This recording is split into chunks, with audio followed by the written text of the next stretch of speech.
சொல்லு மருமவளே. நாளைக்கு மீனாட்சிக்கு ஒரு நல்லது நடக்க போகுது. அவளுக்குன்னு ஒரு வீடு இல்லைங்கிறதுனால மாப்பிள்ளை வீட்லயே பந்தக்கால் நட போறாங்க.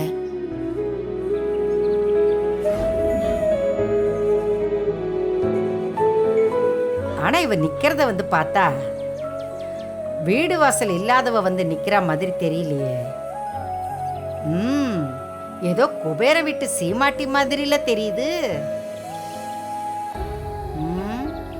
பாட்டி, எங்க அம்மாவும் இப்போ ஹாஸ்பிட்டல்ல இருக்காங்க. இப்போ நம்மள விட்டா அவளுக்கும் வேற சொந்தம் இல்ல. ஒரு விசேஷத்துக்கு அழைக்க வந்தவளை இப்படி வாசல்லே நிக்க வச்சு பேசுறது நல்லது இல்லம்மா. நீங்க வர சொல்லாம அவ உள்ள வரமாட்டா அத்தை. அவளுக்கு உள்ள வரத்துக்கு அனுமதி கொடுங்க அத்தை.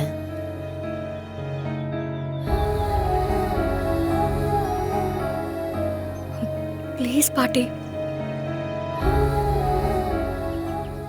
அத்தை விடுங்க அத்தை.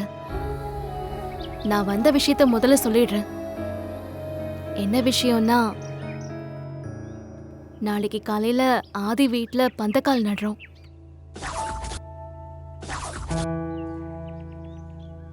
எங்க அம்மா இருந்து செய்ய வேண்டிய சடங்கு இது. அவங்க எனக்கு ஒரு கல்யாணம் பண்ணி பார்க்கணும்னு ரொம்ப ஆசைப்பட்டாங்க. இன்னும் சொல்ல போனா அவங்க ஆசைக்காக தான் நான் பொண்ணு பார்க்கறதுக்கே ஒத்துக்கிட்டேன். ஆனா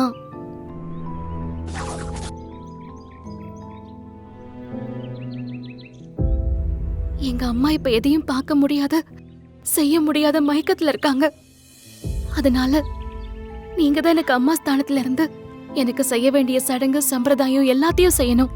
சரி மீனாட்சி, கண்டிப்பா செய்றேன். என்னதான் உன் அத்தையா இருந்தாலும், ஆனா கல்யாணத்துல அம்மாவுக்கு அம்மாவா இருந்து நான் எல்லா வேலையும் செய்யறேன். நீ கவலைப்படாதம்மா.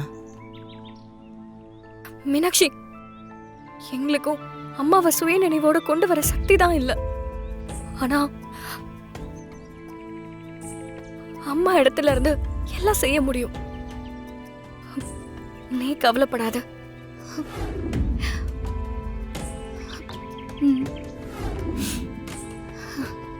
மாமா, நீங்களும் கண்டிப்பா வரணும். நான் இல்லாம எப்படிம்மா? அதெல்லாம் கண்டிப்பா வந்துடுறேன். எல்லா வேலையும் இழுத்து போட்டு நானே செய்யறேன். கல்யாண பொண்ணு கலகலன்னு இருக்க வேண்டாமா? ஏன் இப்படி கண்ணு கலங்கிட்டு இருக்க?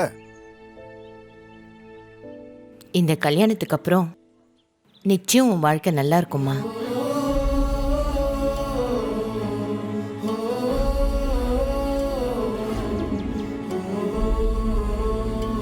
பாட்டி, உங்களுக்கு என் மேல நிறைய கோவம் இருக்கும்னு எனக்கு தெரியும்.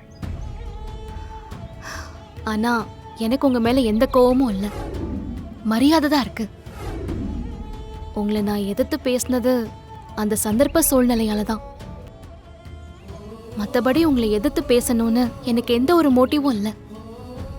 உங்களை மாதிரி பெரியவங்க வந்து ஒரு நல்ல காரியத்துல நின்னாலே அது பெரிய ஆசீர்வாதம் தான். எனக்கு அந்த ஆசீர்வாதம் கிடைக்கும்னு நம்புறேன்.